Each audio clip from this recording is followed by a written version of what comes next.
Sí. En juliol passat li preguntàrem, senyora Barberà, per una suposada reunió en el seu despatx per a tractar el tema de Marsa. En aquesta reunió, segons les informacions que disposàvem, estava present vostè, Juan Cotino, Juan José Morenilla, María Ángeles Ramollín i, potser, María José Català, en aquells moments alcaldessa de Torrent.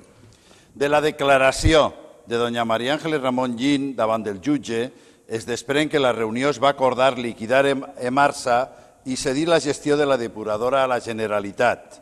El que és evident és que vostè, senyora Barberà, estava assabentada de tot.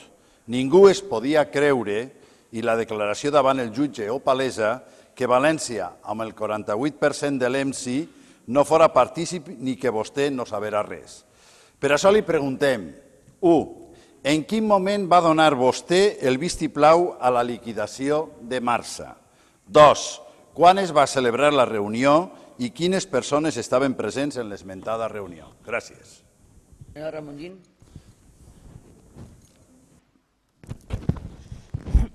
Moltes gràcies. Jo lamento molt, senyor Ribó, que pense que tots anem mentint com fan vostès en aquest moment. Jo vaig declarar davant del jutge la pura veritat. Eixa reunió que vostès s'han inventat i que cada dia té més assistents no va existir mai. Existís en la seva mentalitat i en el seu cap, però ho varen dir. Si vostè ha llegit la meva declaració davant del jutge, no diu això precisament, sinó tot el contrari.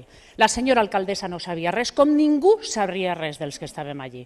I, per tant, per això l'Ajuntament de València ha sigut un dels denunciants cap a la gestió de Marsa. I, per tant, li pregaria que a fer política se faça de les qüestions reals, però no de les actuacions personals que vostè no té ni la més remota idea, i ni l'alcaldessa ni la que li parla. I, per tant, li pregaria que no falsege les meves declaracions davant d'un jutge que estan en un acte que el jutge i els abogats varen sentir i que no diu el que vostè està dient.